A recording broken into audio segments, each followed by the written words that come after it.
Okay, hi everyone. So I'm actually back here at the park. So it's my off day.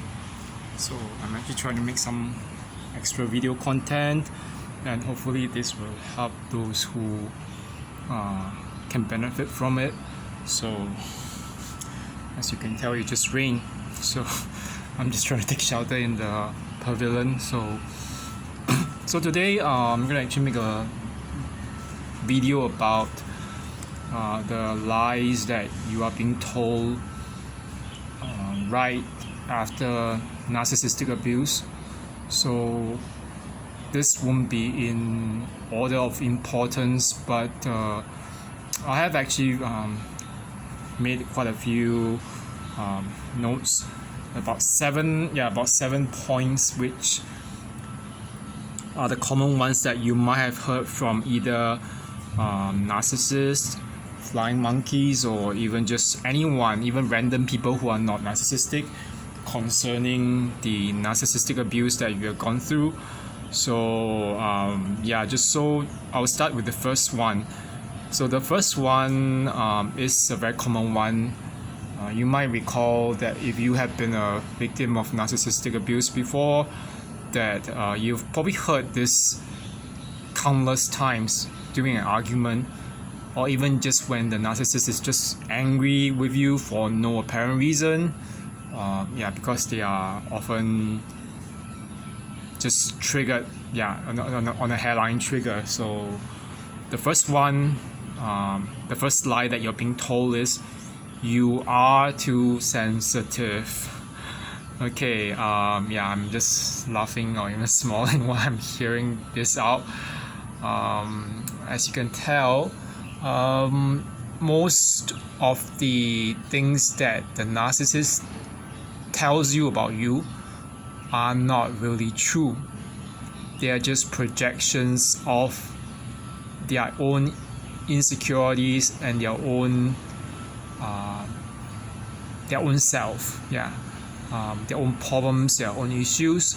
So if they are telling you that you are too sensitive, you can count on it that they are, on the flip side, they are not even sensitive at all. They have no soul, they have no conscience, they have no empathy. So that's the matter of fact. So other than that, I think that the reason why I would take issues with that is because if you were to say that someone is too sensitive, are you implying that there's a degree by which you can determine what is acceptable and what is not acceptable for being sensitive?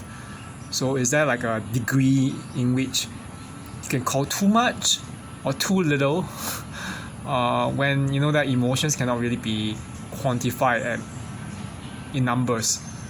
It is ridiculous. So so that's the first lie.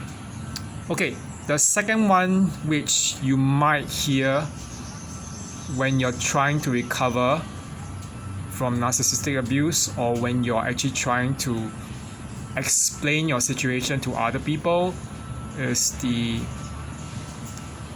common saying that surely you must have done something to aggravate them or to trigger them. This is not exactly wrong, but neither is it totally correct. Just hear me out on this as to why I say it. Because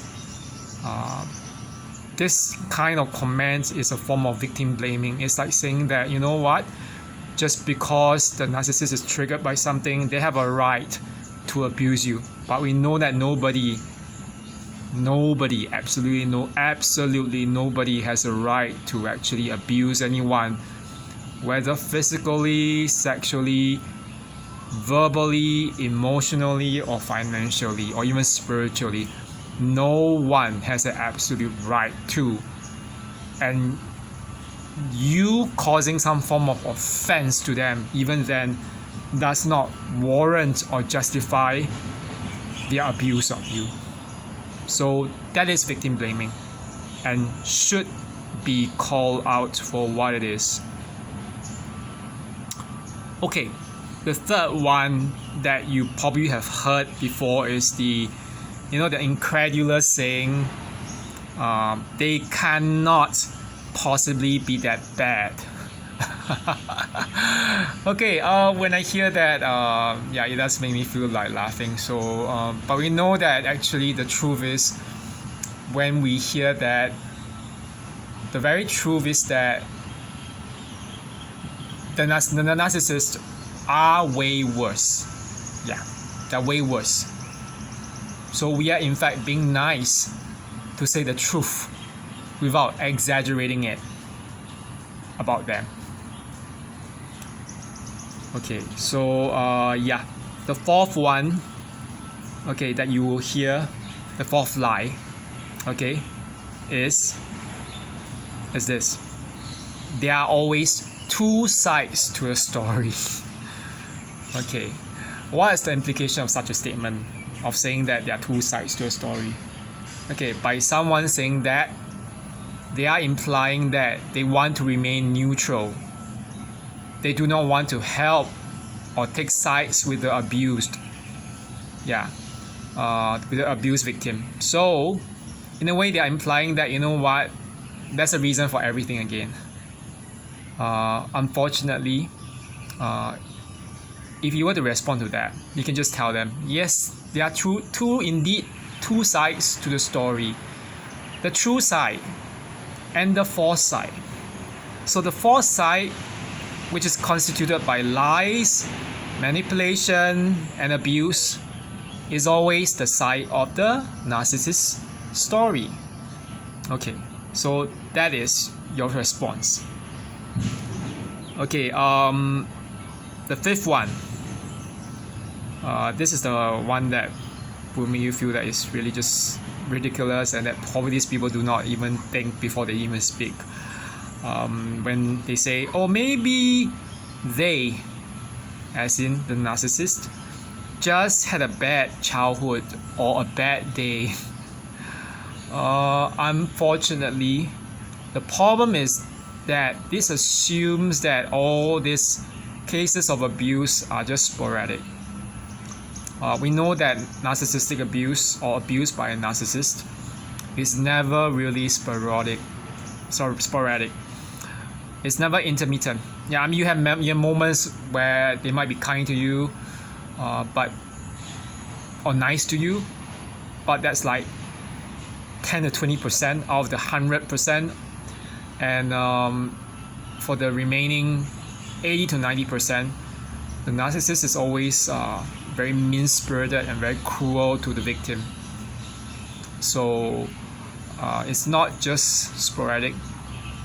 It's very often very sudden, and they get angry with you almost 90% of the time, and the remaining 10%, they are nice to you so that they can actually make you doubt that you have been abused. They try to confuse you during the remaining 10%. So for those who say that maybe it's just a bad day, I would tell them, I'll just tell them, please just wake up. It's not sporadic. Very often it's actually planned.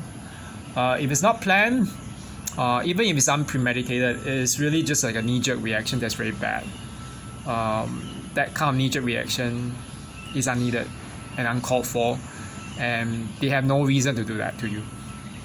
Okay, no matter how bad the day is, no one has an excuse to be mean to another person. It's just a reflection of a person's ethics or lack of it, or the lack of moral integrity. Okay, number 6. It's the saying, oh, please don't be too harsh on them. Okay, you know that when people say that, don't be too harsh on the narcissist, it makes me want to laugh, because who's the one being harsh? Who's the one being cruel? We know that the narcissist was cruel and harsh all along. So yeah, don't take this seriously when you hear that. Okay, the last one, you probably hear this a lot, when someone says, why are you talking so much about this? I don't want to hear about you. I don't want to hear about what you're going through. That last or seventh lie that you are being told is, just let it go. Just let it go. Okay, why is there a problem with that saying of just let it go? Because firstly, we know that we are not Elsa in Frozen. Elsa's the one who's always saying let it go, but it's not it's not all called. But okay, the joke aside, we know that this is not like, the second thing is that this is not like excrement or poop that we have to let go of in the bathroom. Okay, that's really ridiculous. But the reason why this is so ridiculous when someone tells you just let it go is the real important thing about it is that it betrays a total lack of understanding of what abuse is, like whether it's even if it's not physical, or if it's just verbal or emotional, or just spiritual, or sexual. And no one technically just lets it go. How would you feel if you were to tell a rape victim, just let it go? Don't go against your rapist, and will you do that to them? I don't think you would do that to them. So neither should you even just say just let it go to your friend or to a person who has been abused by a narcissist.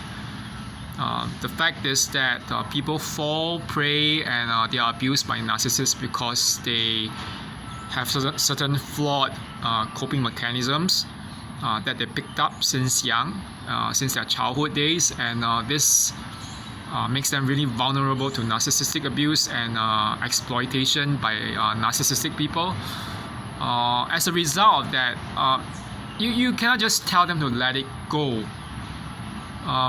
The fact is that people have to actually decide that they want to unlearn toxic or just dangerous coping mechanisms and habits that make them vulnerable to abuse and manipulation. And that is in fact the right way to think, or the right thing to say, to encourage people who have been abused by narcissists to actually find help from whether from a therapist or counselor or a psychologist, or even just from like self-help literature, to actually form new coping mechanisms to actually deal with narcissistic abuse, instead of just telling them just let it go. Do you know what my reaction towards people who do that is? Okay, my reaction, yeah, this. I don't really like to be mean, but I really think that is my belief. These people have no understanding of what it means to be abused. Just because you are not beaten up or physically punched or slapped by someone, it doesn't mean that you cannot be emotionally or verbally assaulted. And in fact, the wounds caused by the second kind of abuse, emotional and verbal abuse, they are way worse. Yeah. So okay, that's it for today. So these are about these are the 7 lies that you have been fed by narcissists, flying monkeys, and society, which actually keep on gaslighting and causing you to doubt yourself and your form of reality. So I hope that this helps with those who are still struggling, and I hope everyone has a remaining rest of the night, and thank you, bye bye.